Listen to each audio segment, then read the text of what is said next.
So this is our final episode. Is it? Technically, I guess, of season 2, our final normal episode. What podcast is this, Andy? I don't know. I forgot it. Suddenly, I don't know. Well, Sam, it's actually Illiterature. The comedy, oh my God. The comedy literature podcast where two comedians talk about classic literature. Oh my God, you mean that podcast that has that Instagram account, Illiterature_podcast? Yeah, now I hear on Instagram.com. I hear they're actually taking requests, even. Like, if someone were to hypothetically have a book they wanted the two comedians to cover, you could actually message them on the Instagram or on their email. No one does email. It's fine. People do. Wait, what if we have an old person? Okay. Young at heart. I feel attacked because my boyfriend is like 100. Yeah, he is.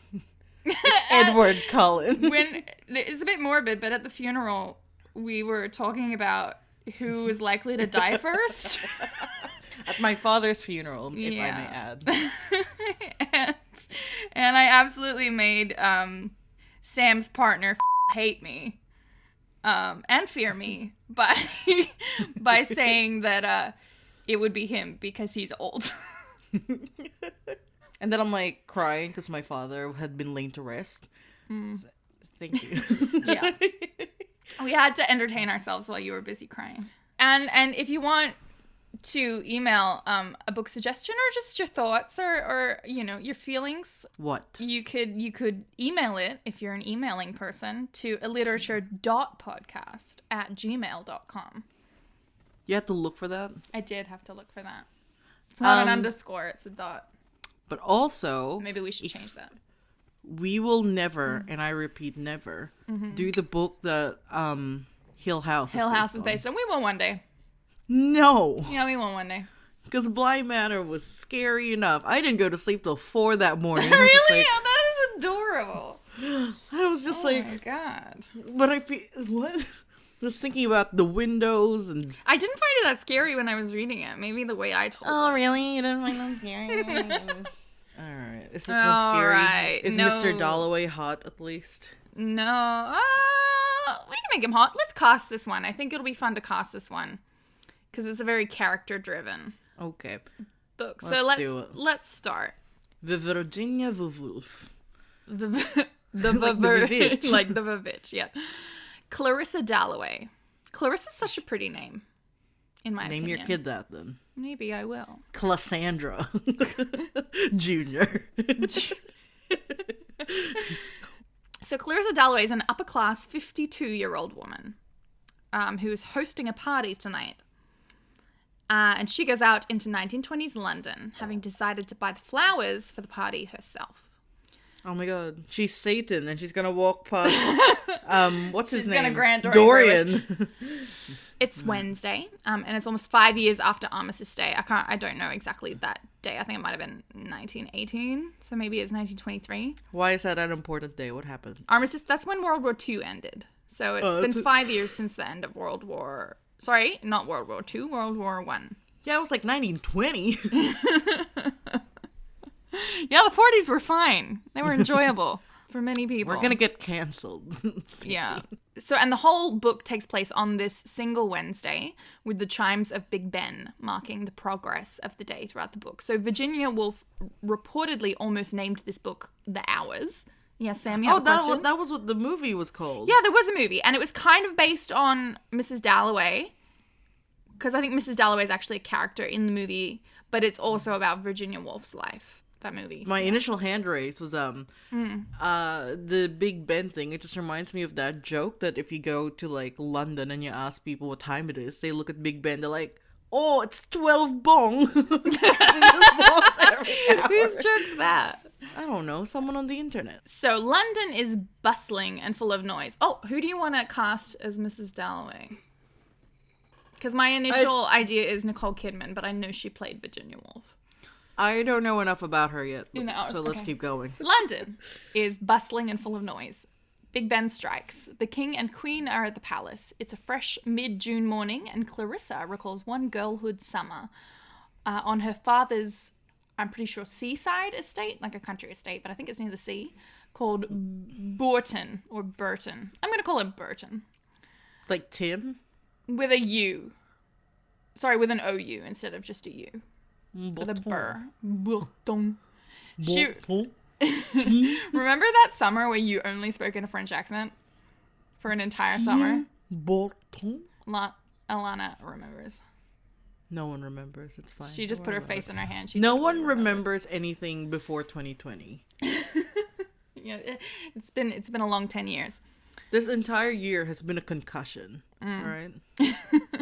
Clarissa recalls herself at 18, standing at the window, feeling as if something awful might happen. Despite the dangers of this modern life, and not possessing much knowledge, just what was passed on to her by her childhood governess, Clarissa loves life. She loves life. Hate this bitch. All right. Her one gift, she feels, is an ability to know people by instinct. Now, just a quick note, side note. This book is technically written in the third person, but we experience the events of the novel through the prism of Clarissa's thoughts. So it was like part of this experimental writing movement at the time, kind of spearheaded, I'm pretty sure, by James Joyce. You've obviously heard of his Ulysses, the worst, hardest book ever written, the one that I will never do for this. Let's do that. Let's not. So she was inspired by James Joyce's use of stream of consciousness writing. Like he'll slip from thought to what's happening just, without sort of flagging that. But she disliked what she saw as the ego stemming from his use of direct interior monologue. Like, I'm doing this, I'm thinking this, I'm doing that. So she does something instead called indirect interior monologue, where you see the interior monologue, but it's narrated by a narrator. So it's in the third person. So, like, an example of this, have I written it down? Now I'm just thinking it's just a diary. It's literally like your thoughts as you're having them, and that includes when things actually happen. My thoughts are just me constantly screaming in my head, so I don't think you should make assumptions. Don't me. Yes, I agree. Oh my god, I hate you so much right now. Okay, here we go. So she's in a flower shop right now. Yeah, she's 52. She's buying flowers for her dinner party. When was she 18? She's remembering when she was 18. Oh, yeah. So that's the point. She goes into memories and back into the present, like, pretty fluidly. So this is when she's looking at flowers. As she began to go with Miss Pym, the florist, from jar to jar, choosing, nonsense, she said to herself, more and more gently, as if this beauty, this scent, this colour, and Miss Pym liking her, trusting her, were a wave which she let flow over her and surmount that hatred, that monster, surmount it all. And it lifted her up and up when, oh, a pistol shot in the street outside. What? Dear, those motor cars, said Miss Pym, going to the window to look, and coming back and smiling apologetically with her hands full of sweet peas. As if those motor cars, those tires of motor cars were all her fault. So, like, she hears a car backfire in the street outside, but you hear her thought of, oh, a pistol shot, like, and that interrupts her interior monologue. So it's like the outside world and the events that happen in the outside world kind of intrude on her inner monologue, and they're all sort of flowing together and written together. So this entire book is just about this woman's goddamn dinner party on this Wednesday night. Kind of. It's a little bit more than that. Yeah, I swear if there's no plot, I'm gonna punch you. I'll straight up face punch you. I do it. Oh no.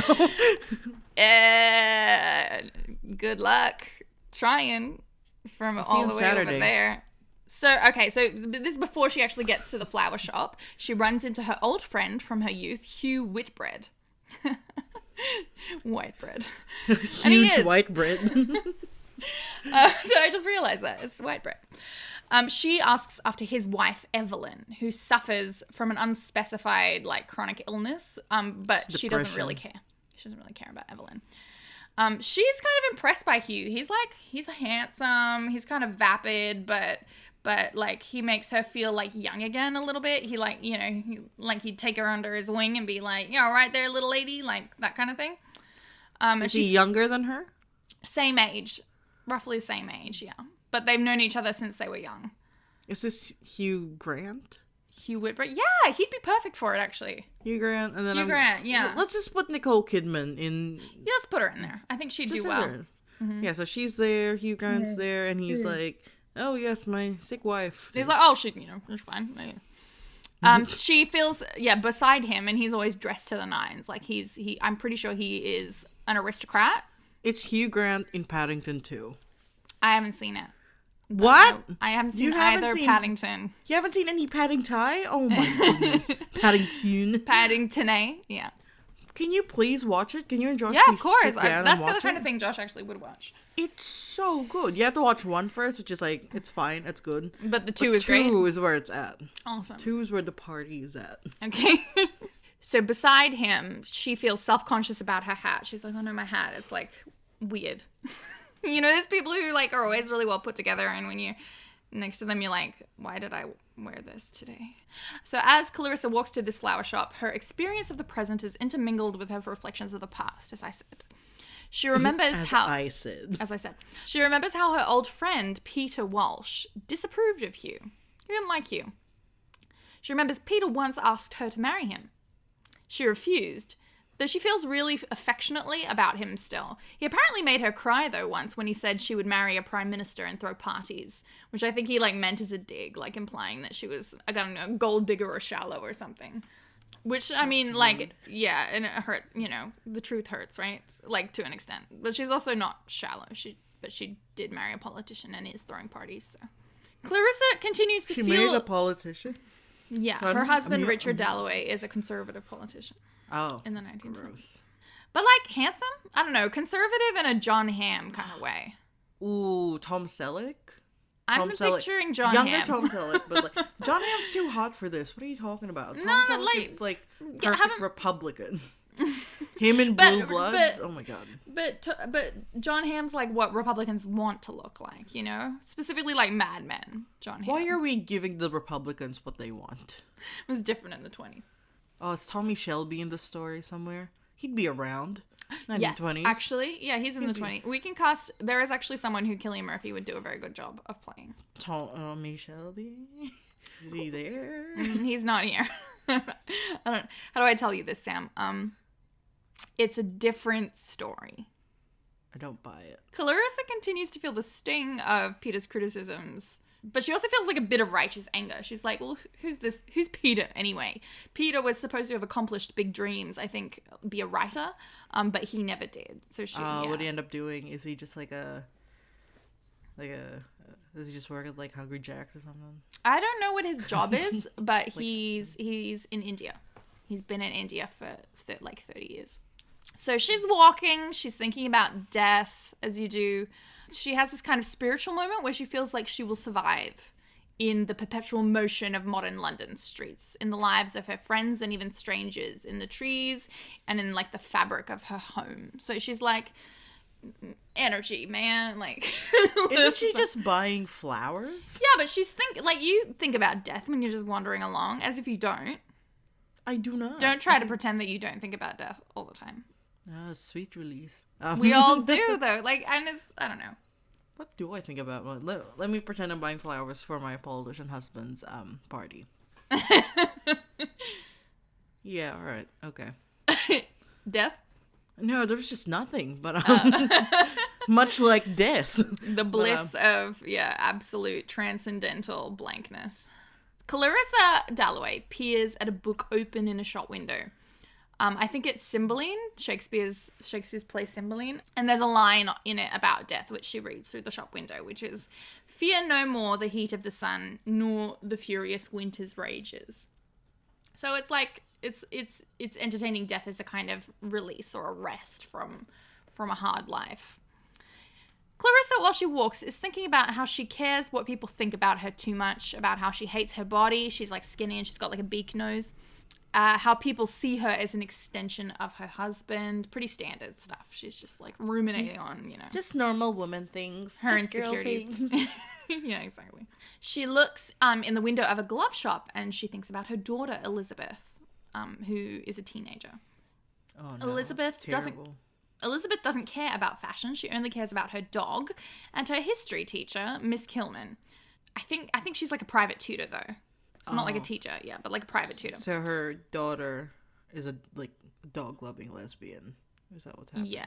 Yeah, Miss Kilman reads prayer books with Elizabeth and brings her along to communion. Miss Kilman's like this poor socialist Catholic German lady. I know it's a lot of qualifiers, but they're all important. Wait, hang on. I'm just trying to cast her. It's Molly Weasley from Harry Potter. Yeah, that would work. Yeah. Clarissa wonders if Elizabeth is falling in sapphic love with Miss Kilman. Oh, hey! Yeah, I know, it comes up, and this is the 20s, so it's pretty crazy. I was just kidding, but here we go. But Richard believes her obsession with her teacher is just a phase. Clarissa thinks of her hatred for Miss Kilman. She hates Miss Kilman, which she is aware is irrational. But she thinks of her, she imagines her as this monster, someone stealing her daughter. But beyond that, who is just in general offensive to her sensibilities. Like, she's ugly, she's lower class, she's rude. Just hire another person. What is she doing? Well, Elizabeth loves her, so. Well, she's not the one paying. Well, she doesn't want to be the bad guy. Say I don't know Richard exactly what the arrangement is, but yeah, she hates her. I think she enjoys the hate though. I think she gets a kick out of it, you know? Like righteous hatred, like, I have a right to hate you because you've done X, Y, and Z. So Clarissa gets to the flower shop finally. She's enjoying herself.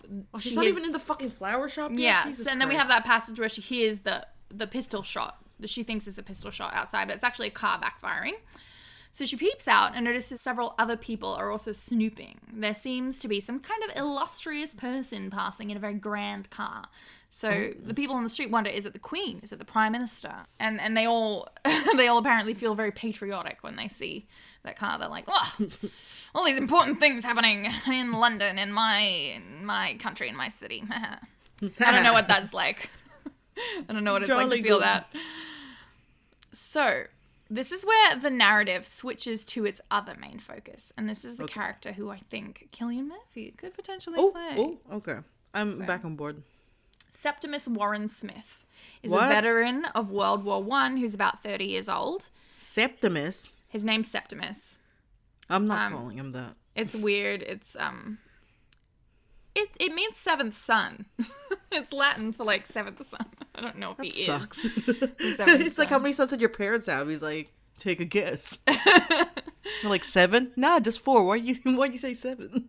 So he's a veteran of World War I. He suffers from shell shock, also known as PTSD. Oh my god. He believes, and he believes he's responsible for the traffic congestion that the passing car causes. So it's apparent that he also suffers from paranoid delusions, which are definitely a separate thing to PTSD, but it's obviously not discussed in the book. The book was written in the 1920s. Shell shock itself was like an entirely new concept. So yeah, it's Tommy Shelby. Yeah, I mean... Tommy Shelby shocked. Yeah, obviously in Woolf's time, these and other mental illnesses were little understood. Like, Woolf herself, she drowned herself at the age of 59. Like, she suffered from depression. Rocks in the pocket. Yeah, her whole life. So, yeah. So, obviously, in this period of time, mental illness was very little understood. So, Lucrezia, or Rezia, is her nickname, is his young Italian wife that he met during his deployment. Oh. Yeah. She's embarrassed by his odd manner and also a bit scared of him, especially since Septimus recently threatened to kill himself. So she's like scared for him, a little bit scared of him. He's just a completely different person. Why did she agree to marry him? She didn't know this was gonna happen. That's the 20s, don't worry about it. He was hot. He's like, England. And she's like, yeah, great, get me out of war-torn Europe. I don't know who I'd cast her as. I don't know, Salma Hayek or something. Yeah, I mean, you automatically. No, she'd be Sofia Leonardo Coppola. DiCaprio's Leonardo DiCaprio's wife in Once Upon a Time in Hollywood. You know, the Italian actress that comes home with him. She's really good, yeah. Okay. So she's walking with him to Regent's Park where they sit together. She's getting him out in the fresh air.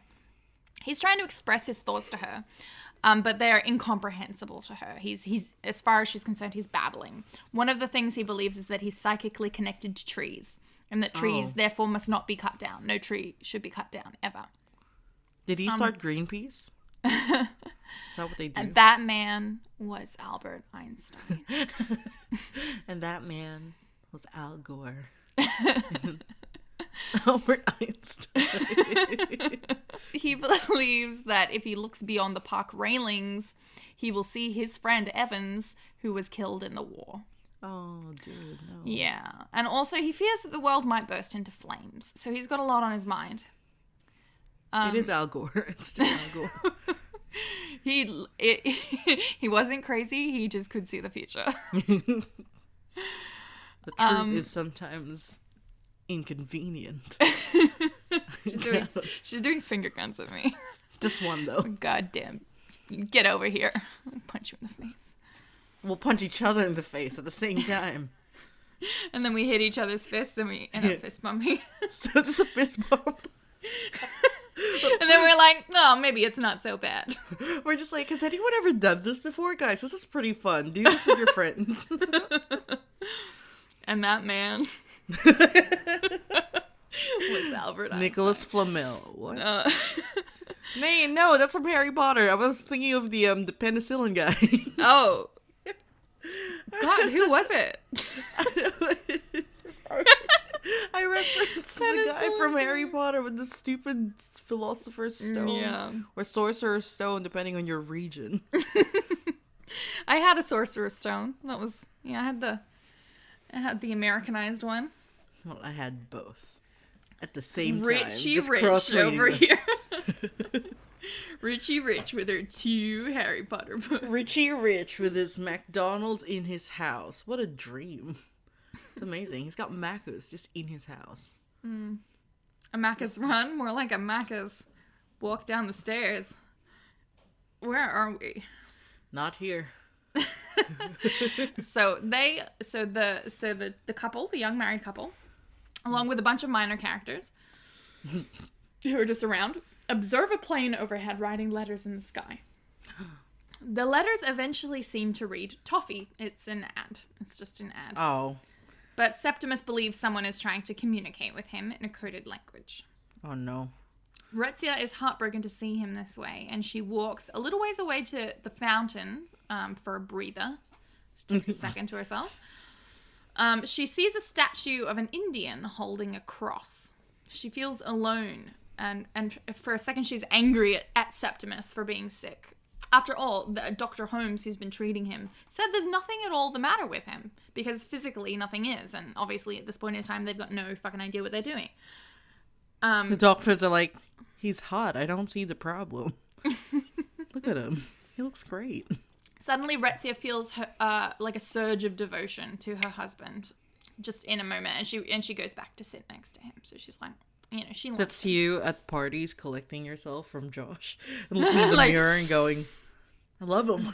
I gotta. Like coming back and like laying a hand on his knee. Like I got you in sickness and in health. That's his sickness. So we go back to Clarissa. She just got home and she feels like a nun who has left the world and now returns to the convent. And she's like, thank God, here we are, back where I belong. Although she does not believe in God. She treasures the feeling of like coming home, of that sense of like being a nun. I don't know. Although this is dispelled a little bit when she learns that Richard, her husband, has been invited to lunch at Lady Bruton's house without her. Rude. She would ascending. like lunch, maybe. Maybe she's hungry. No one ever asked her for lunch. Yeah, she thinks Lady Bruton doesn't like her. She probably doesn't. And how dare he go? He without wanted lunch asking too. to bring her. She didn't know. He didn't know if she was bringing lunch. Ascending to her attic bedroom, a bit pissed, Clarissa returns to her reflections on her own mortality. She takes off her yellow feathered hat and she feels an emptiness. There's an emptiness at the heart of her life. And she thinks about how she doesn't sleep in the same bed as Richard anymore. Oh. Since she was ill with influenza.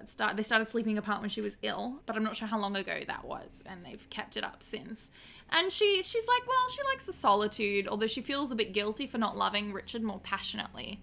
When she reflects on an intimate friend of hers from her youth, Sally Seaton, who spent a summer at Burton, we learn that she is in fact sexually attracted to women.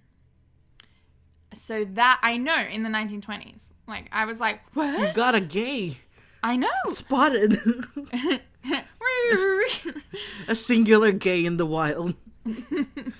Oh, that's sad that she can't be. Yeah. Like and that may be, herself. and that may be the reason for her comparative indifference to Richard. Sally Seton, in Clarissa's memory, was like a wild, cigarette-smoking, like, bohemian rebel. She had, like, dark hair. She was just, like, cool. Just, like, a cool bitch. Yeah. Just, like, eating pussy left, right, and center. Yeah. I don't know if Sally did do that. Clarissa wanted her to. That much is clear. Once Sally ran naked through the hallway at Burton. I'm not sure if she was, like... she forgot her towel, like, in the shower. She's like, what? Could have just been a dare. I had to do that at uni once, but it was in my underwear though. Mm-hmm. That's funny. We're back in the olden days when all the crabs lived together, the mud crabs. At the I crab thought you were shack like the 20s. in Ivanhoe. My good friend and excellent comedian Jacob Sacher. Oh no.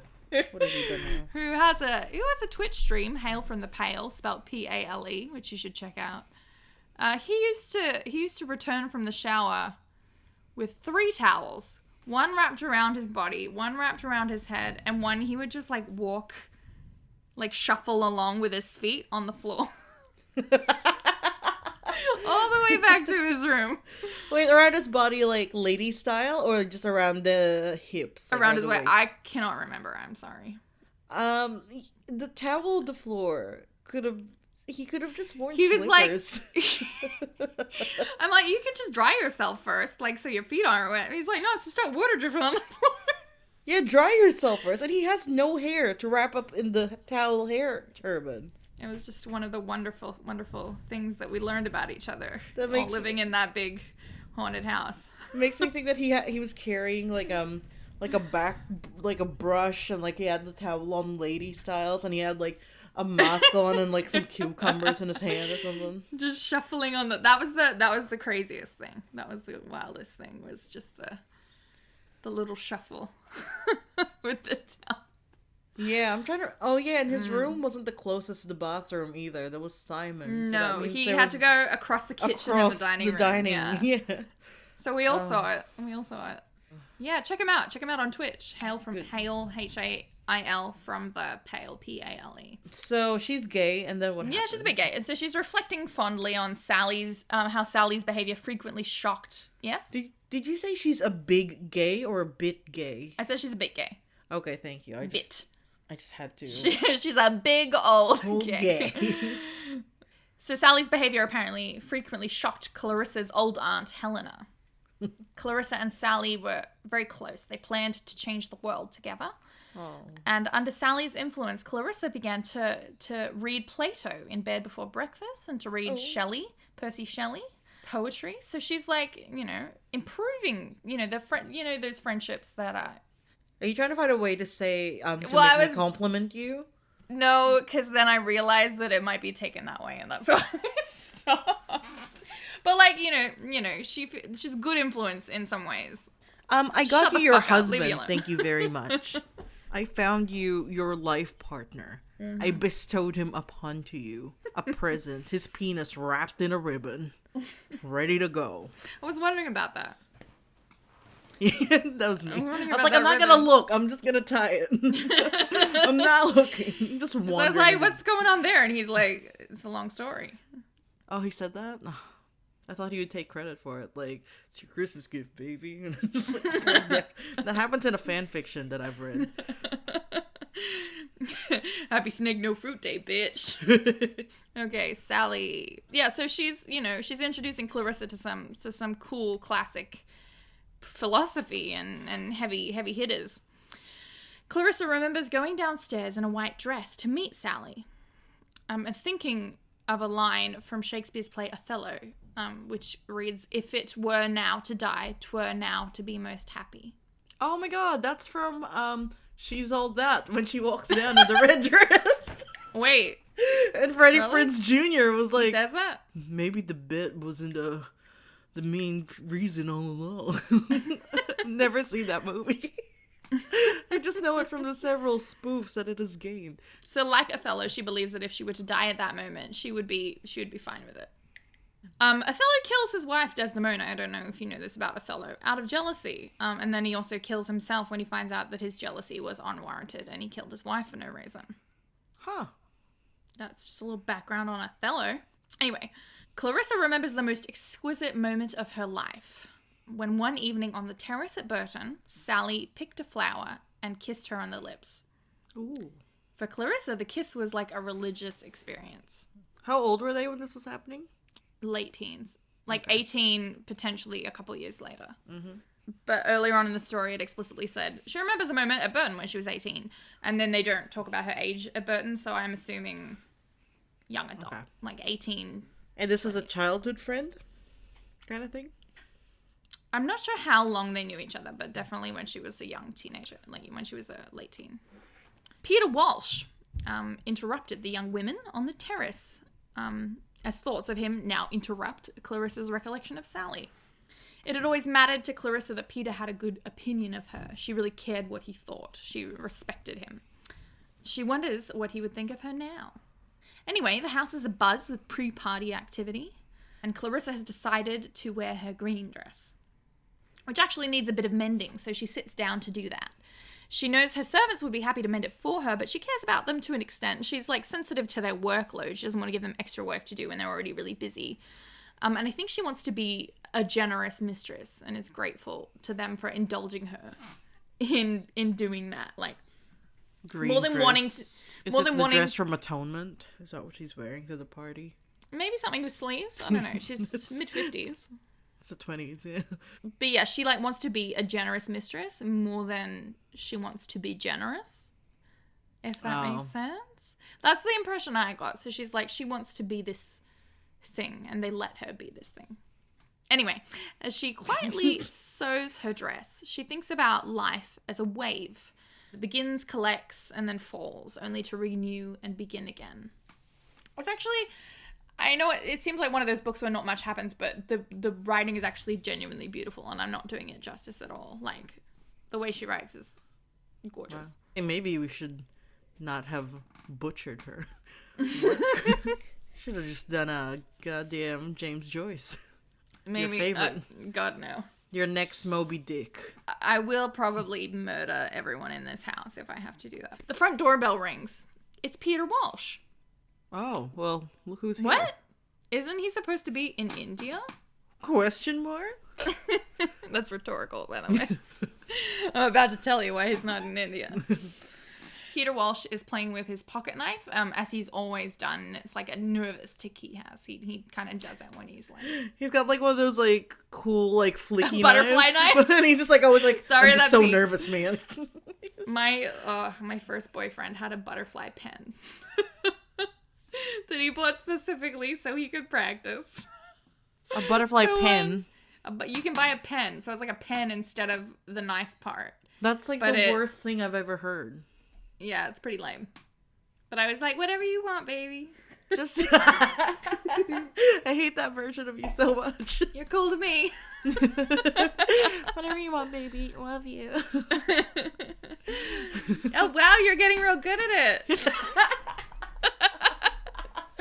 God, I'm so glad I never sorry. knew that version of you. If he is listening to this, I apologize, and I was in the wrong. No, you weren't. So he feels irritated with Clarissa for the kind of life she's chosen to live with conservative, stuffy old politician Richard Dalloway. Well, bitch, what the fuck? Like, on the one hand, yeah, on the other hand, it's not your business. Peter? Seeing that she's been mending a party dress, he automatically assumes that all she's been doing in the 30 years since he left is partying and social climbing. Sorry, I hate this guy. She just happened to be like knitting it, and he's like, oh, of course you'd Look be at knitting Clarissa with her fucking dress. Yeah, basically. Who's gonna play Peter? Well, since we're going in this Mad Men universe, it should be Vincent Kartheiser, the guy that plays Peter. Mm. You know, Okay. the one that's I married imagine him to as, to Annie from Community. Yeah, I imagine him as hotter, But Hotter, okay. but he's meant to be annoying. Is he meant to be hot? He sounds annoying. He's like, I mean, he's selfish and self-obsessed, but he's also like charming and charismatic and like. So he's hot. Benedict Cumberbatch's Sherlock? No? Oh, he's not hot though. Who's hot? I think. Who's an asshole but is hot? Is it John Hamm again? I mean, a little bit, but like John Hamm, but like sad and failed, you know? John Hamm. John Hamm's her husband and Peter Walsh. He just has like a different wig on each time. It's John Hamm in a wig. It's not John Hamm. And he's got a tan because he's been in India. You have to keep scrubbing him between takes. I've just completely blanked. I don't know any actors anymore. What happened to me? Hang on. Yeah, what is the last thing I watched? Blades of Glory. It's Will Ferrell. I was going on Netflix real quick just to like look and see some faces. No, hang on. Let me dig into my brain hole. Your Rolodex, yeah. My Rolodex. Oh, Michael Fassbender? Oh. Yes. Or Armie Hammer? Oh. Yeah, so let's say Armie Hammer as Peter Walsh, John Hamm as Richard Dalloway. Okay, done. And Hugh Grant as Whitebread. So yeah, he's been gone for years, by the way. Apparently, he left for India right after she rejected his proposal, and their correspondence since then has been fairly limited. He says he's in town to arrange a divorce for his young fiancée, Daisy. So that's a bit naughty, right? So she's clearly married. But also, she's going to marry him as soon as she can wrangle a divorce with this other guy. So something a bit underhanded and naughty going on here, right? Is she... Let's just cast her as literally Daisy in Great Gatsby. So, Carey Mulligan. Yeah. Actually, that's a good one. She's not in it. She's not in it at all. She's still in India during this whole thing. But yeah, I like that. I like that for her. Okay. Sorry. He imagines the Dalloway. Oh, so she still lives in India and has 2 children. By her soon-to-be ex-husband. So that's a bit naughty. He imagines the Dalloways consider him a failure. No one is thinking about you, Peter. Which he apparently doesn't care about, but thinks about a lot, so... I don't care, but, if I did care, Yeah, exactly. We switched back to the perspective of Clarissa, who feels like a frivolous chatterbox around Peter. He's, like, so serious and learned. Peter bursts into tears. Oh, that's hilarious. He's overwhelmed by the moment, the memories, whatever. He's embarrassed and surprised by it. And Clarissa's also surprised. He's the one that came to the door. Why? He's like, oh, sorry, the camera just turned on and took my photo. I'm not a model. Clarissa is also surprised, but she takes his hand and gives him a kiss. She wondered, like a chaste with tongue? kiss. She's not cheating. Yeah. She wonders briefly whether she would have been happier if she'd married Peter instead of Richard. I know, Peter has these weird expectations of her. You know who Richard should be instead of John Hamm? John Hamm? Who? James Marsden, Hollywood's favorite cock? No, but the British guy who looks like him. Harvey... Keitel? No. The Witcher, what's his name? Superman. Oh, Henry Cavill. Henry Cavill. Harvey? Whatever, Henry Harvey, same thing. So, Superman. Yeah, Superman. So this right? is just the man from U.N.C.L.E. then. So instead of Nicole Kidman, it's like it's Alicia Vikander. Vikander. Yeah, exactly. Perfect. So this is a different book now. Peter pulls out a gun. Well, he does have a butterfly knife. Oh my goodness. I'm so sorry, Virginia. I know, she did die for this. So yeah, he's like, why am I crying? And she's like, I cannot tell you. Listen, buddy, I don't know. I just live here. Yeah, so she's like, I wonder if I would have preferred to marry him instead of Richard. Peter asks Clarissa if she's happy. But before she can answer, Elizabeth, Clarissa's daughter, enters the room. And I imagine her as like Wednesday Addams. Christina Ricci, yeah. All right. Just a bit emo, quiet, angry. Gay. A bit gay, yeah. So she enters the room, and Peter's like, I'm going. And Clarissa calls after him, remember my party tonight. So she basically gives him an invitation to the party tonight. He just showed up to cry and leave? Pretty much. That's so relatable. So we share Peter's point of view as he leaves Clarissa's house. Peter believes Clarissa has grown both hard-hearted, yet also sentimental, which seems contradictory to me. But maybe Peter's not the person we should be asking about emotional matters. He just keeps making all these assumptions about her, and he's just like... Yeah. She's just like, I'm just mending my dress because I don't want my servants to do it. And he's like, classic Clarissa. Mending her dresses, planning her parties. I love you. Stupid. I love you, burst into tears. Gonna go to your party. Said your daughter, she's kind of hot. Oh, gross. So he criticizes her harshly to himself in his mind, thinking unhappily that the timidity she showed in her youth has become conventionality now that she's middle-aged. Oh my god. I know, like, no one asked you. I know. He's just put her on this pedestal, and she's like, can I come down? And then he's like, no. I'm gonna go to India, and you're gonna stay right up there. For 30 years. Then I'll come by, I'll cry, and then I'll come to your party, maybe. Then who knows what's gonna happen? Who knows? Can I cry at the party? I don't know. He's worried that he annoyed her by dropping in unannounced, and it's like, maybe, guy. Yeah, he's embarrassed for having cried in front of her. For a second, he's like, fuck her. And he's thrilled that he's in love with Daisy, and he has a life in India about which Clarissa knows nothing. Next moment, he does a full 180, and he's down about Clarissa rejecting him 30 years ago. Because he's clearly not over it. This guy.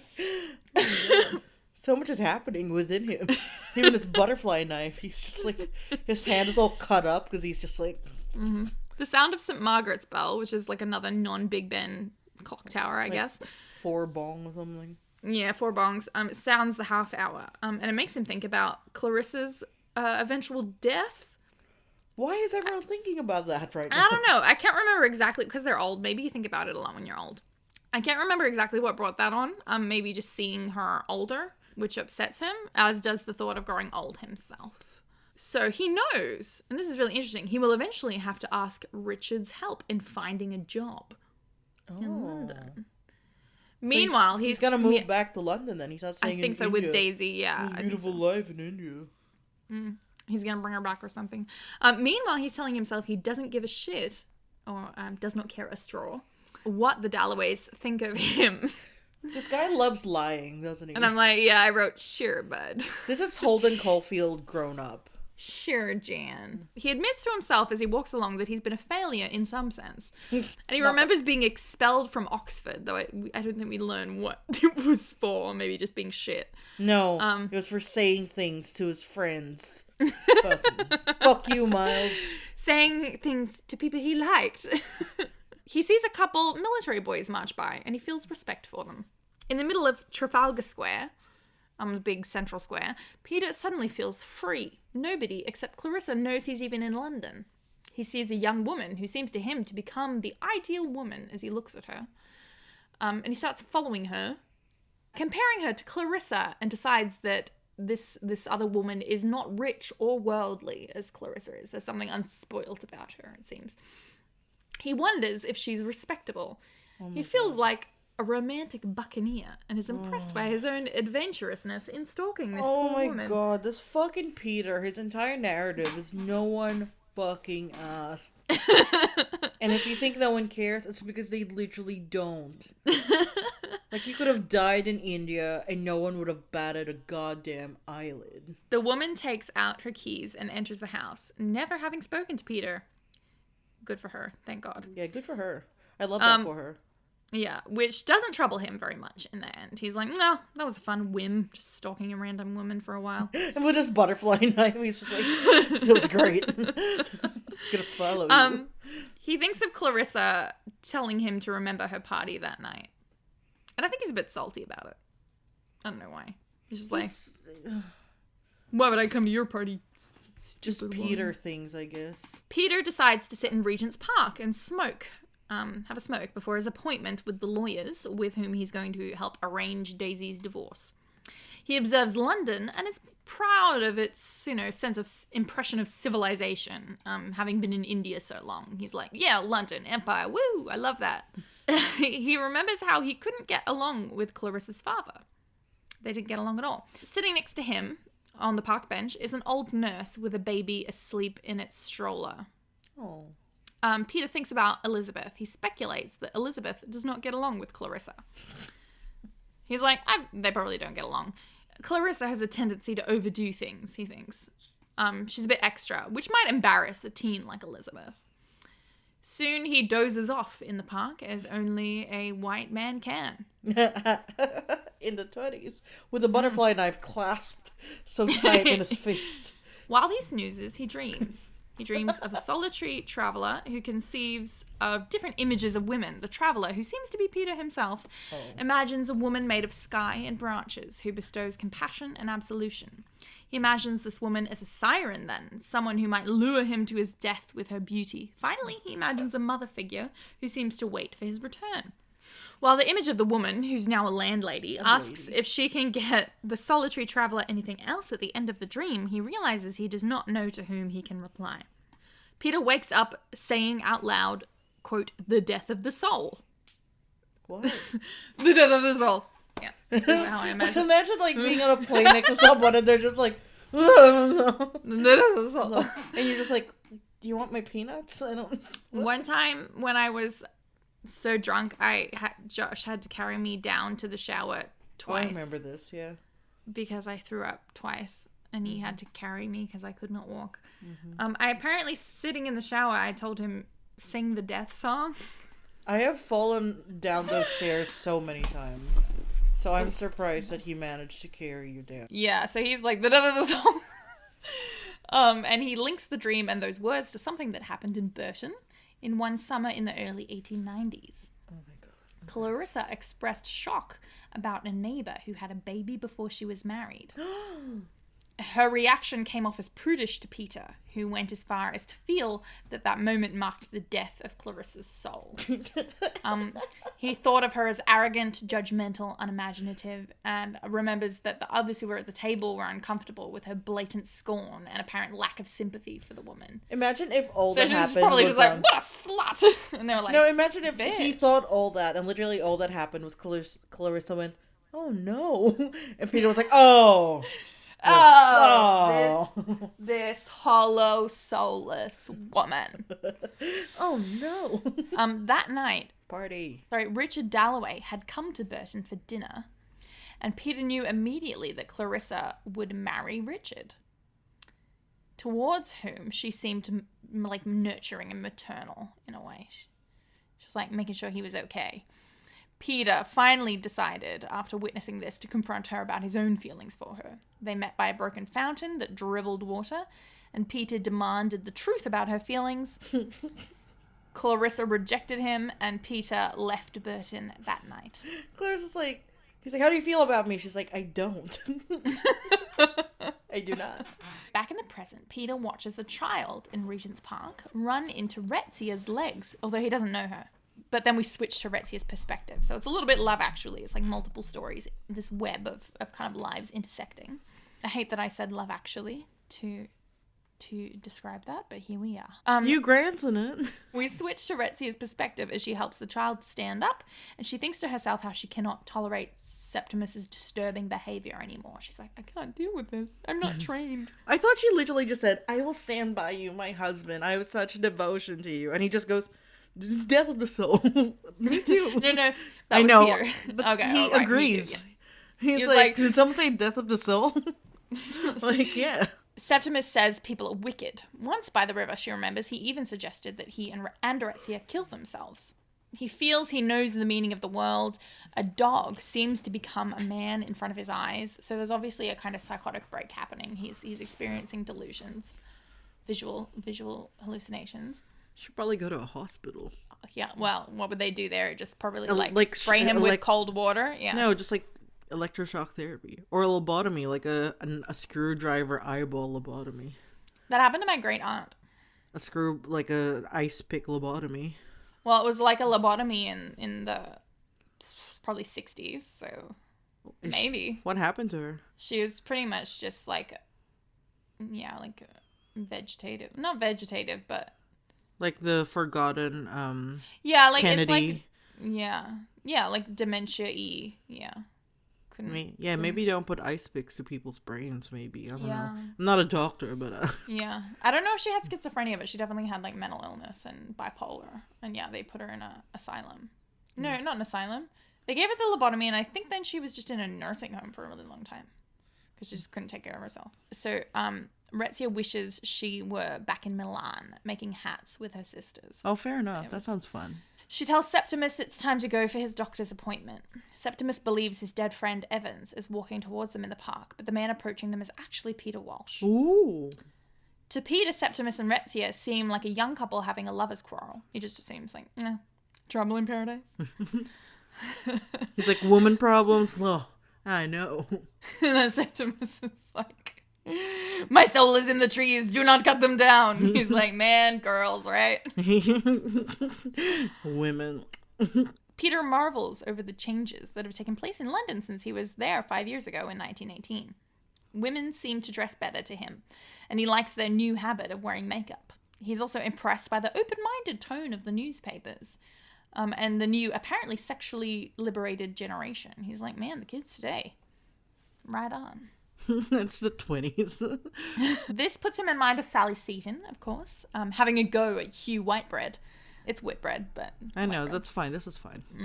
One time in Burton for his conservative views on women's rights. She let him have it. Apparently, Sally had told Hugh he represented all that was detestable about the British middle class. Peter hates Hugh, personally, but is also jealous of him. On the other hand, he finds Richard Dalloway a dull but good guy. And look, let's be real, he's also jealous of him. Yeah, he just sounds like he's jealous of anything. Yeah, he remembers Richard once said nobody should read Shakespeare's sonnets because doing so is like listening at a keyhole.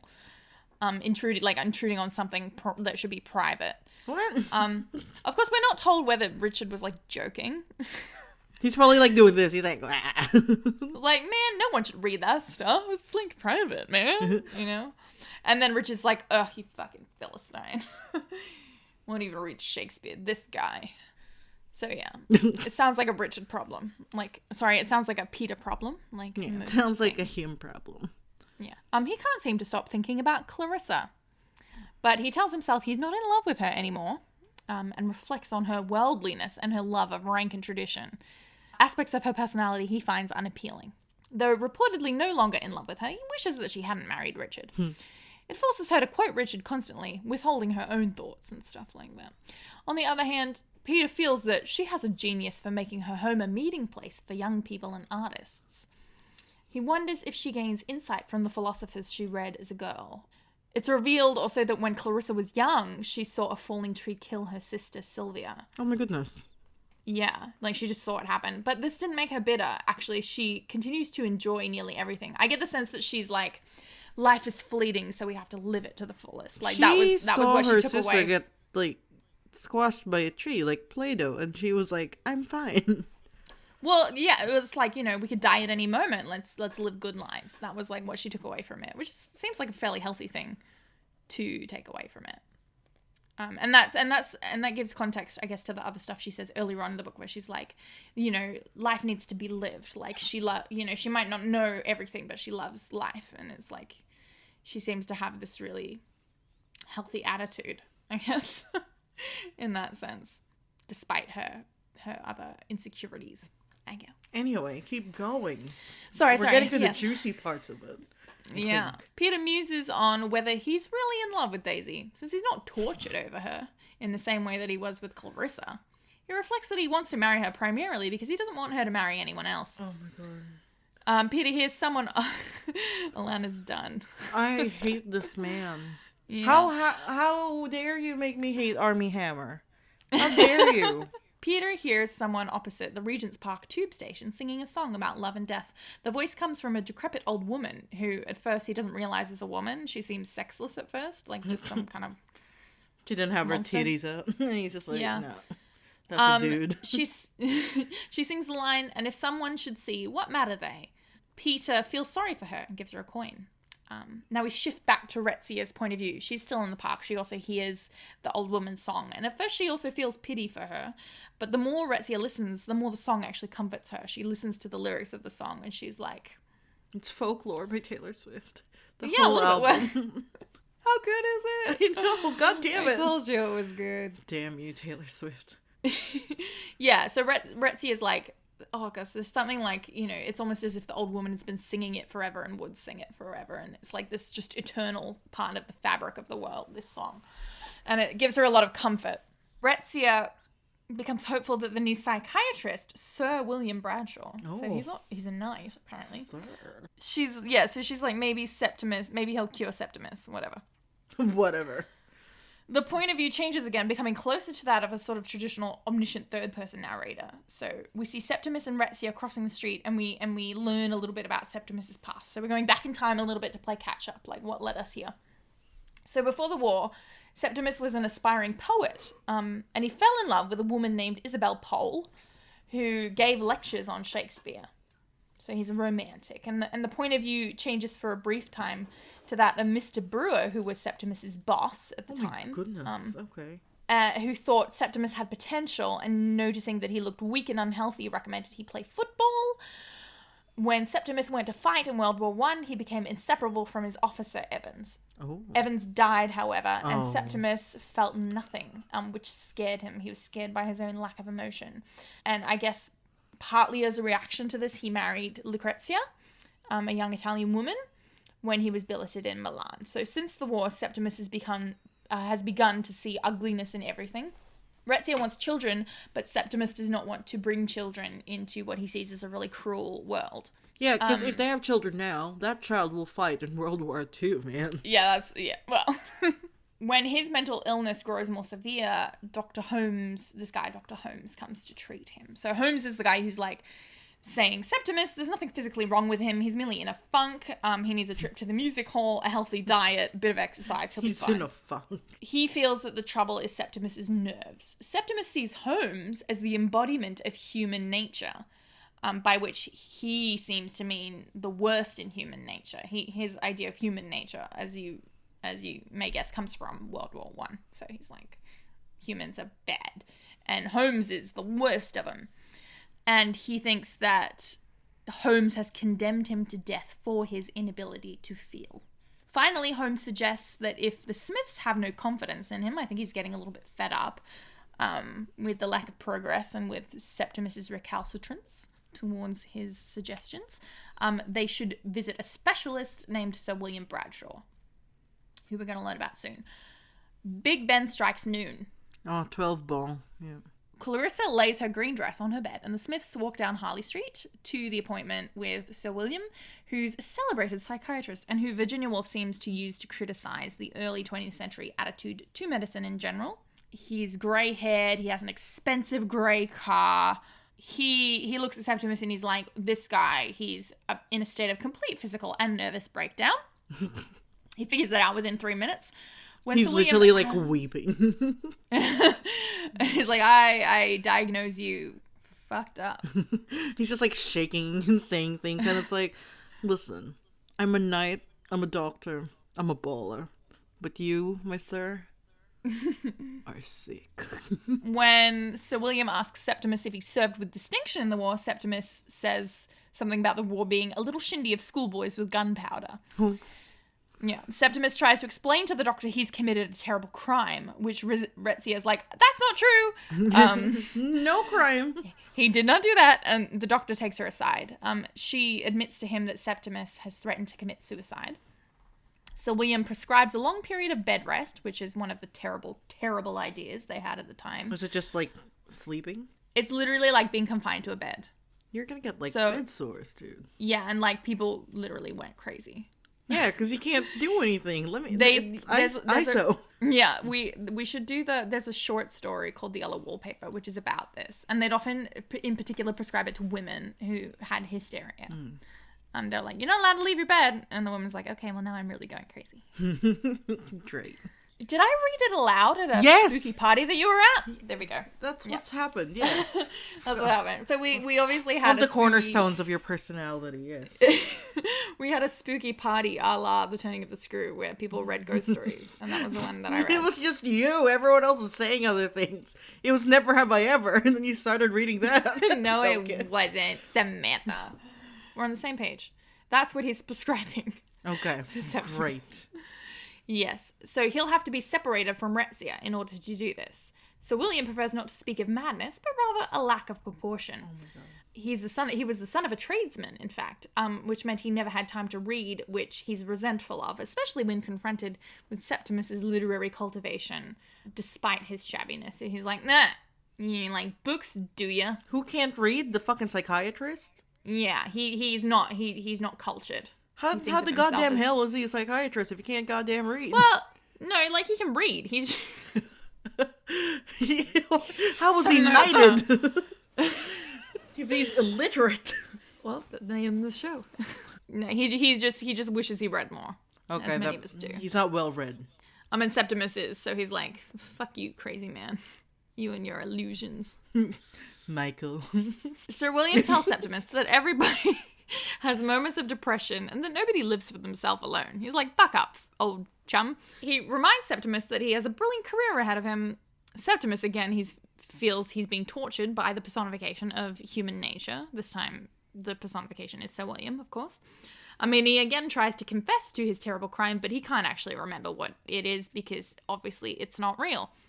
He manages to stammer out just the word I. and Sir William tells him not to think about himself. Don't worry about it. Sir William is eager to end the consultation and says he will let them know about the arrangements between 5 and 6 that evening. He's like, I'll come pick you up. Have your things packed? We're taking you out to my country sanatorium. Oh no. Retzia seems to agree with Septimus's view to the extent that she thinks Sir William has failed them to an extent and that he is, quote, not a nice man.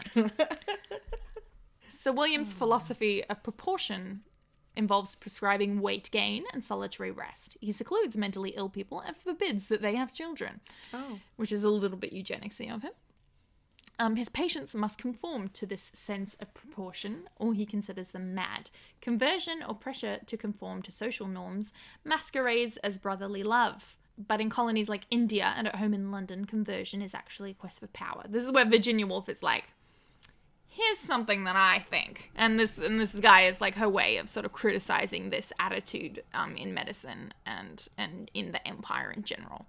So she's like, Sir William is a colonizer of people's minds. And even his wife, Lady Bradshaw, lost touch with herself 15 years ago. And now all she does is take pictures of decaying churches. That's her hobby. That's your hobby. No, it's not. She says. Could be. Guiltily. Patients occasionally ask Sir William if the matter of living or not living is a personal choice. Though he shrugs his shoulders when asked if God exists, Sir William adamantly believes that no choice exists between life and death. And if the patient's unsocial impulses, quote, are out of control, he sends them away to a home. Basically, he's just controlling everyone and everything, and he impresses his will upon the weak. Oh, okay. And Virginia Woolf thinks that sucks and isn't good. She's right. Stamps it sucks and isn't good. Me as a teacher. Sucks and isn't good. So the narrative float over to Hugh Whitbread, Mr. Whitebread, who's examining the shoes and socks in a shop window in Oxford Street. Good for him. Hugh, and he's about to go to that Lady Bruton lunch that Clarissa was not invited to. Oh, fun. But Richard was. He's not a very interesting person. But he's very courteous in an old-fashioned way, which makes him a hit with old ladies like Lady Bruton.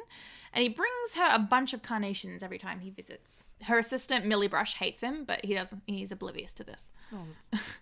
Lady Bruton, 62 years old, prefers Richard to Hugh, but she likes Hugh. She thinks he's kind.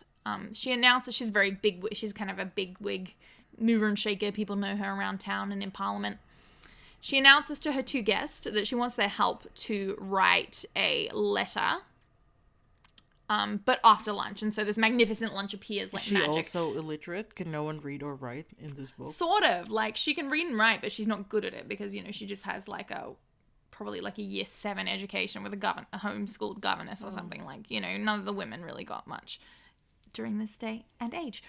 Great. Lunch appears like magic upon the table. Nobody seems to have paid for the food, and it also seems to set itself. The table just as it does when you are rich. Obviously, there's servants going around, but rich people cannot. They're wearing camouflage. Stage blacks, just.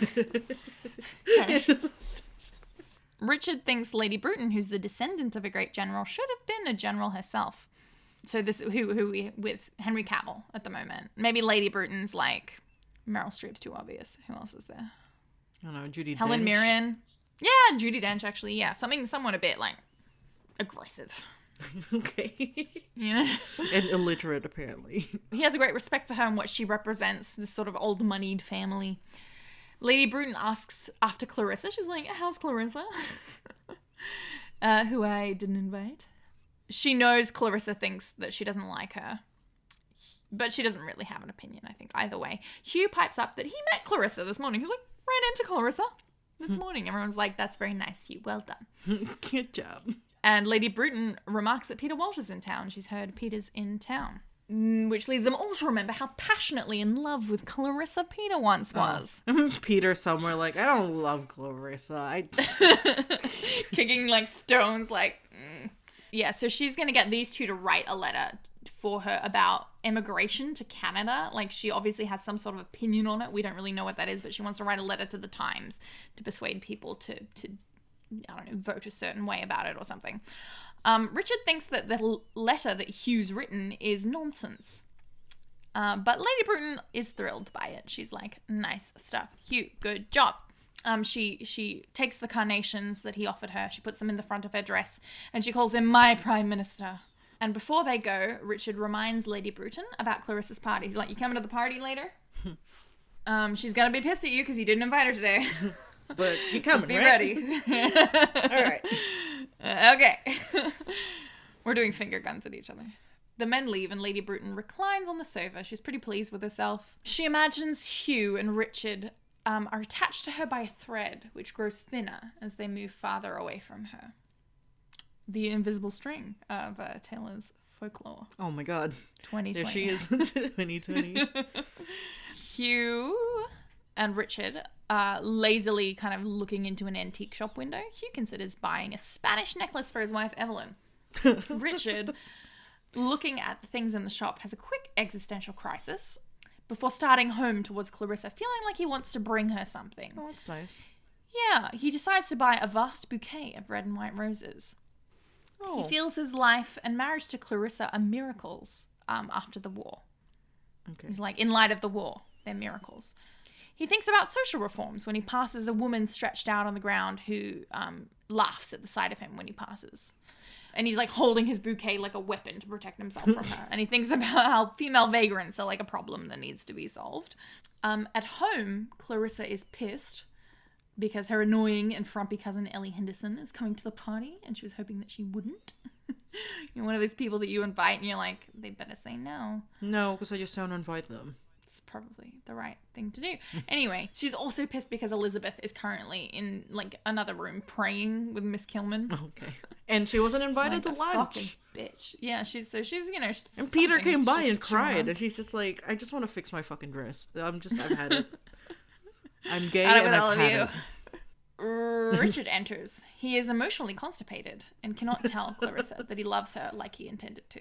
Instead, they talk a little bit about other stuff, and he holds her hand. Did he give her the flowers He at did least? his best. Yeah, he gave her the flowers, which she likes. Richard leaves for a meeting and sets Clarissa up for a rest on the sofa. She's had a big day. It's hard being rich. Yeah. Clarissa is in a bit of shitty mood, though, because both Peter and Richard have obliquely criticized her for liking parties. Yeah. Like, it makes her shallow. So she's, like, just chewing on that a little bit. She's like, these fucking assholes. And she decides that she throws parties simply because she loves life. And her parties are like an offering of, you know, life to be lived to the people around her. You know, it's like, come, just be alive. Have fun. Yeah, let's party.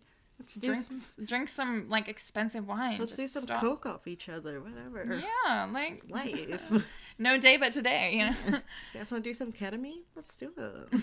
Elizabeth now enters the room, where her mother rests, while Miss Kilman waits outside on the landing, wearing a Macintosh coat, which I feel like Woolf specifies because it's ugly.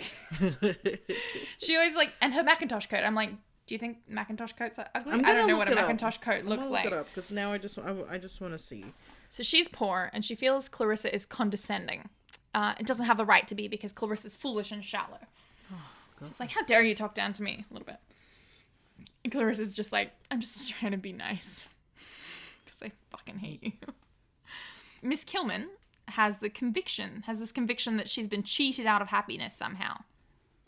She was a victim of anti-German discrimination during the war due to her German ancestry and also to the sympathetic attitude she displayed towards the German. She was like, man, you guys are discriminating me because I'm German. And I'm like, no, it's because you say the Germans should kill English people and win. Yeah. Just she should wait another like 20 years or so. Yeah, just you wait, Mrs. Kilman. Just you wait. So, yeah, apparently because of this, she was fired from the school where she taught before. She became religious 2 years and 3 months ago. Not sure why. But now she feels she does not envy women like Clarissa, but merely pities them. Oh, although really? she obviously does. Really? Much like Peter is not in love with Clarissa anymore. When Clarissa gets up to greet Miss Kilman wishes to fell her like a tree. She wants to just cut her down a peg. Which is especially sinister because, as you remember, that's how Clarissa's sister straight up died. Yeah. Yeah. She wants to make Clarissa cry. That's how she feels. Clarissa is shocked by the hateful look in Mrs. Kilman's eyes. She's like, man, she looks like she wants to make me cry. You want to make me cry? What? Are you trying to cut me down like a tree? On my dead sister? Oh my god. That's what I'm getting. That's the energy I'm getting. Like, I don't know if it's just me, but She's again horrified at the idea that Miss Kilman may have stolen Elizabeth from her in some way. After a moment, Miss Kilman's threat seems to shrink for Clarissa, though. Clarissa laughs and says goodbye. So she's like, what am I? Crazy. She doesn't want to make me cry. Bye. Yeah. She calls out to remember her party. Once again. No one wants to go to your goddamn party, Clarissa. When they are gone, Clarissa thinks that love and religion are the cruelest things in the world. She reflects. Clarissa watches an old woman in the house opposite hers climb the stairs. So she's like looking through her window into the other person's house. So this old woman's climbing the stairs and looking out her own window, unaware that anyone's watching her. Clarissa often watches her do this and feels it means something good, which she thinks is the possibility of like true privacy. She does not think Miss Kilman's religion or Peter Walsh's continual being in love, I'm doing air quotes, solves the mystery of the human soul. And something about the way she has her own room and then the old woman has hers is closer to the answer of like what it means to be fucking human. I don't know. She's deep. We switch to Miss Kilman walking with Elizabeth. She thinks Clarissa laughed at her. Oh god. Because she's ugly. She Sounds like a her struggles problem. Yeah. She struggles to control her desire to resemble Clarissa and prays to God to help her through it. She's just really bitter. She's just being bitter all over the place. All she lives for, besides Elizabeth, is food, tea, and a hot water bottle at night. That's you! But she's bitter about it, and I'm stoked. Yeah, you love your hot water bottle, and your food, and your tea. Love it. Mm-hmm. And your, like, little lesbian, like, student. I don't know who that is. So, yeah, she's like, Miss Kilman thinks it's unjust that she must suffer while Clarissa has no hardships. At all. So Elizabeth's walking her, I think, home. I'm not really sure. They're going on an outing together in a way. They stop by the army disposal stores. Well, it's the Army and Navy stores. I'm assuming it's like a disposal. Where Miss Kilman buys a petticoat. Elizabeth guides her around the aisles like an unwieldy battleship. They have tea, and Miss Kilman eats greedily, feeling resentment when a child next to them eats a pink cake that she wanted. She just takes it from the child. I wanted that. Was it the last one? Were they out of stock after, or she just couldn't afford that pink cake? She couldn't afford it. Not sure. Oh my goodness! Let the child have his goddamn cake. He's probably gonna die of like diphtheria or something. Just let him have it. Yeah. True. Polio was 1920s. Oh, yeah.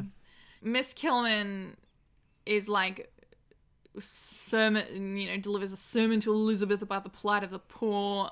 Elizabeth's a little bummed her mother and Miss Kilman don't get along, though she is aware that her mother is kind of making an effort to be polite, on Elizabeth's behalf. When Clarissa offered Miss Kilman flowers sent from Burton, Miss Kilman squashed them. In a bunch. Like, Elizabeth obviously respects Miss Kilman's knowledge and morals, but her obvious self-pity is becoming, like, annoying and a little bit embarrassing. So she's, like, looking for an opportunity to ditch her. Miss Kilman seems to sense this to an extent and is desperate to keep Elizabeth at the table with her, but eventually Elizabeth leaves. Miss Kilman goes to Westminster Abbey and prays. Yeah, sure. Good riddance. Elizabeth gets on an omnibus to the Strand. Omnibus, I think, is like the 2 double-decker, like, red bus. Oh. I think that's what it is. Yeah, she goes to the Strand. I think it's like a business district. The Strand, the most expensive place in Monopoly? If you live in London, let us know. She rides on her way through a busy working class neighborhood that her family never visits. She never goes there, but it's like inspiring to her. And she thinks, maybe I'll be a doctor or a farmer. I think I'd rather be a farmer. And she thinks of how she would always rather be in the country with her father and the dogs. She loves her dog. Yeah. Are we going to get to her goddamn party soon? Yeah. It's only 12 bong, though. So she's like either going to be a doctor or a farmer or go into Parliament. She recognises, though, that she's lazy and she feels like these ideas are a bit silly, so she's not going to say anything to anybody about it. She's just going to enjoy the thinking about it. Elizabeth knows her mother will want her at home to start getting ready for the party, so she starts heading back. We're back with Septimus now, who is watching sunlight play on the wallpaper from the couch. He thinks about the line from the Shakespeare play Cymbeline, Fear no more, that stuff. Just because he's cultured. It's just another one of those connections between Septimus and Clarissa. Retzia sees him smile, but she's still a little bit freaked by it. Lately, he often speaks nonsense or has visions. He thinks he's drowned or he's falling into flames. That's so scary. Like, he could just kill you at any time. Yeah, she feels like they no longer have a marriage, which is sad. But anyway, she sits nearby him and she's making a hat for Mrs. Peters, who's the married daughter of their neighbour, Mrs. Filmer. Retzia talks about it, and Septimus begins to look around him. He says that the hat's too small for Mrs. Peters, and speaks in a lucid way for the first time in weeks. Whoa. He even makes a joke about Mrs. Peters having a big head. Whoa. Making Retzia laugh. Kill him. Retzia's filled with joy and love. It's like when they were first married. Septimus, who has a good eye for colour, begins pitching in with designing the floral motif for the hat. Oh, here he is. Designers. Yeah. He's like putting flowers and feathers together. Tim Gunn is back. Yeah. When he's finished, Retzia stitches it all together. Septimus is content. He feels he's in a warm place, such as on the edge of the woods. Oh no, he's gonna fucking die. Alright. He's proud of his work on Mrs. Peters' hat. We learn that in the future, Retzia will always like that hat. Oh. Which they made when Septimus was himself. Oh, so no. I assume she sees Mrs. Peters, Mrs. Peters, wearing it, and she remembers that time with Septimus. Oh. Retzia worries when she hears a tap at the door. Oh no. She thinks it might be Sir William come to take Septimus away, but it's only the young girl who brings them the evening paper. Retzia kisses the child, gets out a bag of sweets, and they dance around the room and have a bit of fun. Retzia builds the moment up until it's something wonderful. Septimus reads the paper and grows tired. He feels happy. As he begins to fall asleep, though, the laughing voices sound like cries. Oh god. Septimus wakes up terrified. Retzia has gone to bring the child back to her mother, but he gets overwhelmed by the feeling that he's going to be alone forever. He's doomed to be alone. Around him, the ordinary objects like the coal shuttle and bananas on the sideboard, they're no longer beautiful. He calls out for Evans, his dead friend, but receives no answer. Retzia returns and begins making an adjustment to Mrs. Peters' hat. She doesn't sense the change, and she still feels like she can speak openly with him. And she talks about the first time she saw him, she thought he looked like a young hawk. He's got like a big beaky nose, I think. The time for Sir William's message to arrive is nearing. Septimus asks why Sir William has the right to tell him what he must do. Retzia says it's because Septimus threatened to kill himself. Oh, remember when you said you want to kill yourself and me as well? That's why. That's kind of why. Septimus asks for the papers on which he had Retzia write down his crazy theories and thoughts about beauty and death and all that stuff, and he tells Retzia to burn them all, presumably so Sir William can't get his hands on them. Oh, God. However, Retzia thinks some of what he wrote is very beautiful, and she ties the papers with a piece of silk and puts them away. And she actually decides that she will go wherever Septimus goes, and she tells him that. She's like, she's going to come with him no matter what Sir William says. Oh. Septimus thinks she's a flowering tree and that she fears no one. He thinks she is a miracle. She hears voices downstairs and worries that Dr. Holmes is calling. She runs down to prevent the doctor from coming upstairs. Septimus sees a knife and thinks, no, it's a nice bread knife, better not. He goes up to the window instead. He thinks, this is the doctor's idea of a tragedy, not his or Retzia, he thinks. He thinks, life was good. Oh no, here we go. An old man on a staircase across the way stares at him. Septimus hears Holmes at the door. He cries, "I'll give it to you," and flings himself out the window onto the railings below, which impale him. Ooh. Yeah. Ooh, like Nathan's death in Misfits. He's like, oh. And as soon as he was lucid, I'm like, he gonna die. Yeah. Oh. Holmes sees what Septimus has done and calls him a coward. Hey, which is a rude. bit He's straight up insensitive. dead. He's like, nice death, coward. But Retzia, who's in shock, feels she understands what Septimus has done. Holmes gives her a glass of some sweet liquid that makes her sleepy. Oh, a roofie. Yeah. Holmes does not think Retzia should see Septimus when the paramedics carry him away. He's like, you don't need to see that, since his body is quite mangled.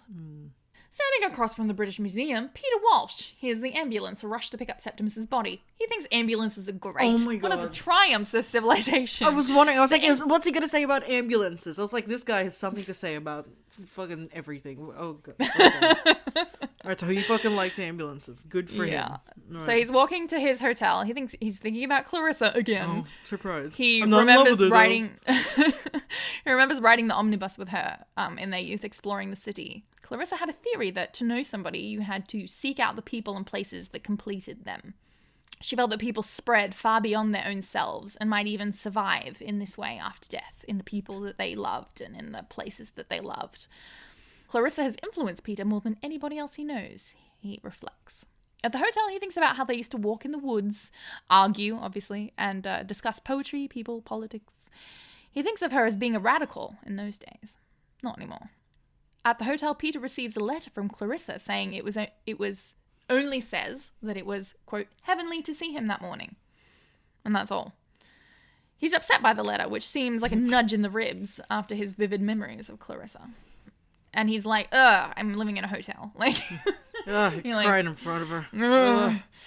Although he does think, oh, she must have sat down and written this immediately after I left for it to have arrived now. So he like imagines her weeping as she like writes the note. And she was just like, just write heavenly, whatever, send it.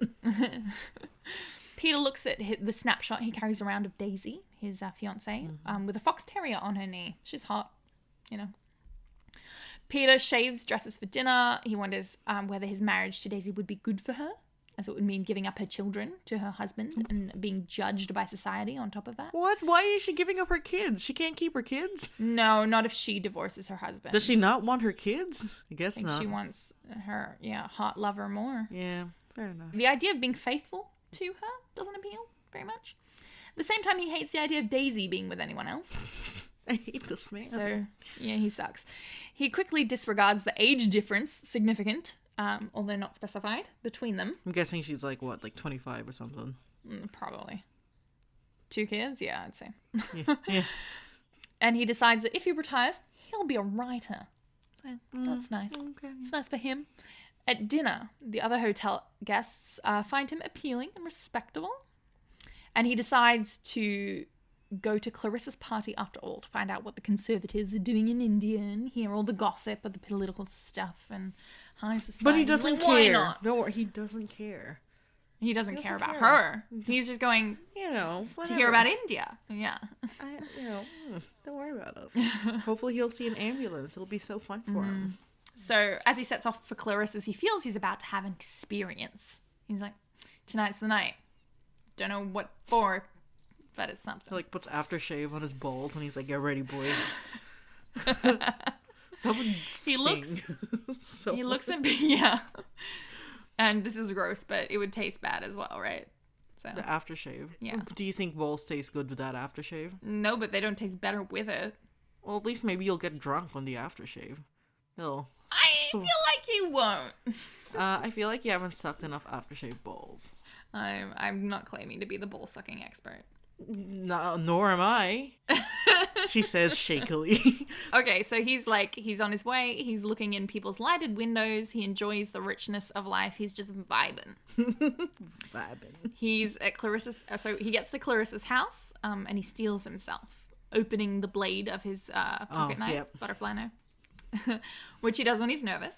And he enters the party. So we're finally at the party. That is such a scary, nervous tick to have. Imagine like a man just standing there like playing with like opening and closing a pocket knife. It's just like, you're nervous.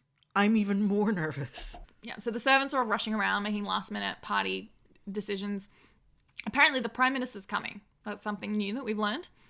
Dinner's over now, and the female guests go upstairs, and the men are called to the kitchen for Imperial Tokay, which is a sweet dessert wine for men only, apparently. What are women doing up there? Like Coke? What's happening? I don't know. Each other.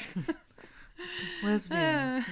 More people arrive, and the men join the women upstairs. Clarissa keeps saying, "How delightful to see you," to everybody, which Peter finds phony and wishes he had stayed at the hotel. What is she meant to say? How not delightful it is to see you. Yeah. Thanks for coming to my party. Go through like a list of different ways to say the exact same thing. How okay it is to see you. She's worried her party's going to be a failure because she's, I don't know, anxious. She's aware of Peter's critical eye, but she thinks she would rather be drenched in fire while attempting to make her party a success than fade like her meek cousin, Ellie Henderson, who she hated and wished wouldn't come. She's like, at least I'm not Ellie. The wind blows a curtain, and Clarissa sees a guest beat it back and go on talking. And then this prompts her to think, maybe my party's going to be a success after all. I don't really know why. She just feels that way. People have a lot of feelings in this book. Yeah, too much.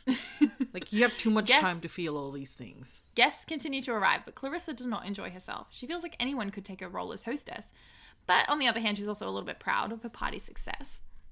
The hired butler, Mr. Wilkins, they don't have a butler, they just hired one for the night. I assume from when you said hired butler. Announces Lady Rossiter, who turns out to be Sally Seton, now married.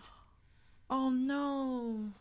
Well, I mean, Clarissa is too, but... I know, but you know. Yeah. It's still like a... What a bummer, dude. Yeah, everyone had to be... Sally heard about the party through a mutual friend and invited herself because she wanted to see Clarissa again. Everyone just sold out. Clarissa remembers the moment in her youth when she was thrilled merely to think of being under the same roof with Sally. She looks at Sally, who's much older now, and she thinks she's lost her luster to some extent, but they laugh and embrace and seem ecstatic to see one another. They're just happy to see each other. With her old bravado and egotism, Sally says she has 5 enormous boys.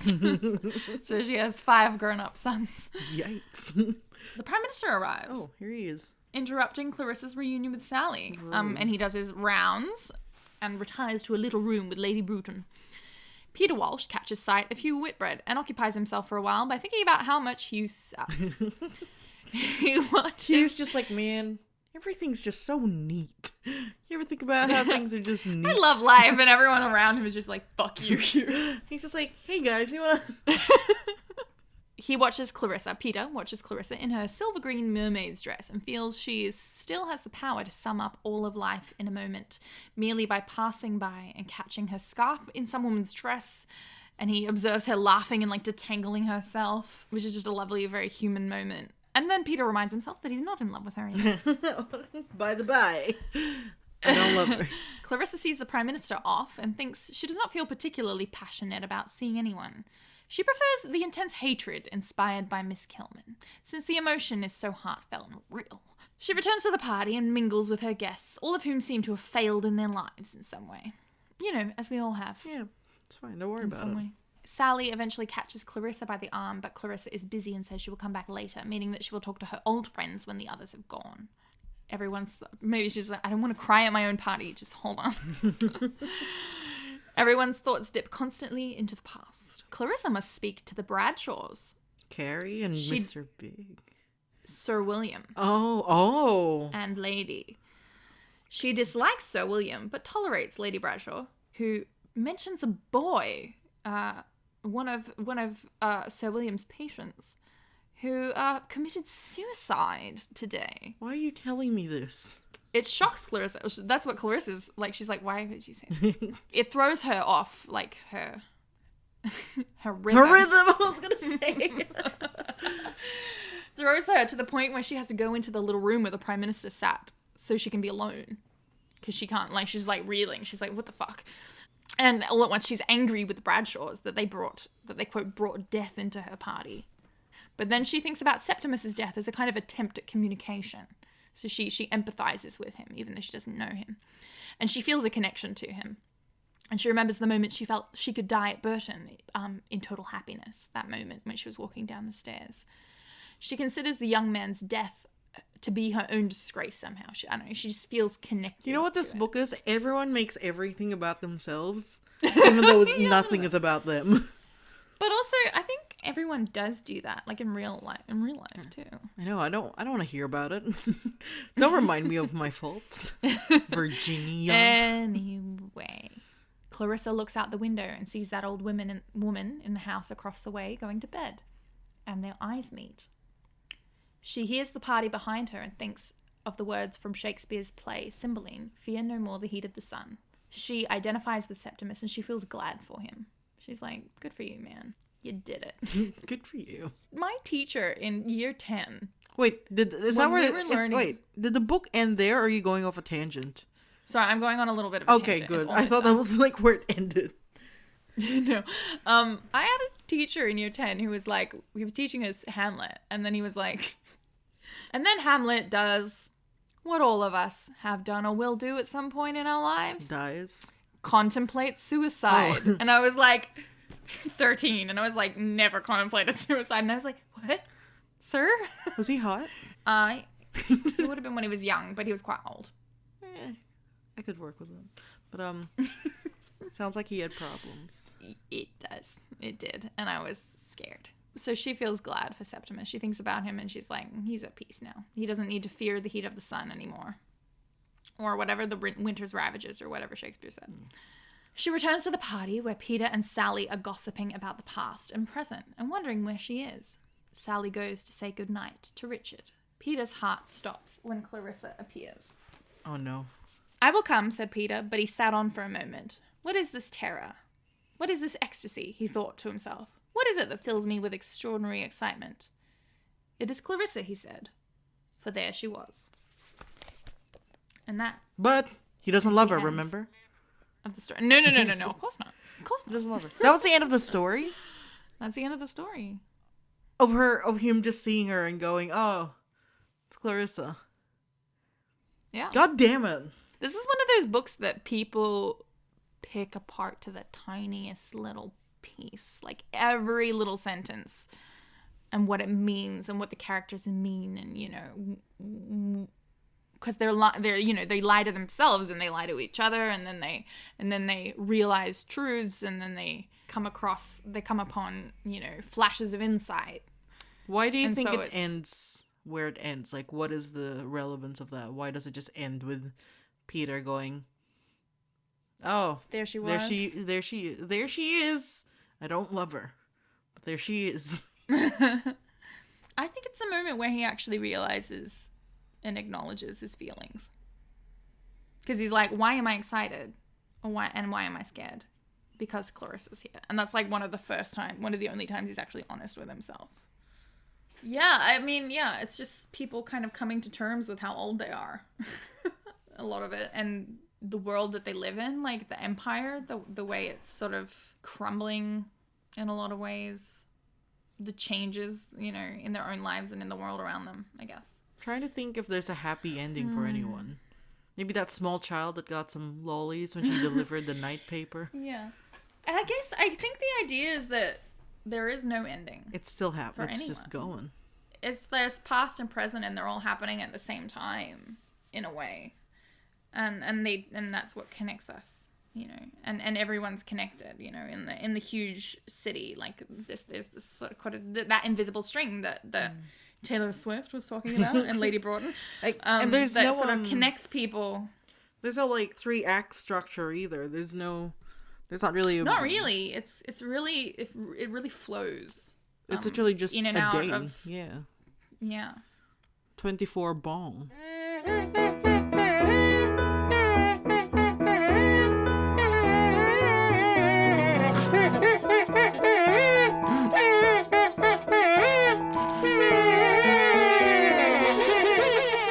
What are you doing? Stop that. My hair is getting caught under my cozy phone. Oh no, your turf bangs. Leave me alone. Leave me and my problematic views alone. J.K. Rowling. I'm not a TERF, by the way. I just want to state that for the record. It's just a lot of ISO haircuts, man. Yeah, we're doing our best.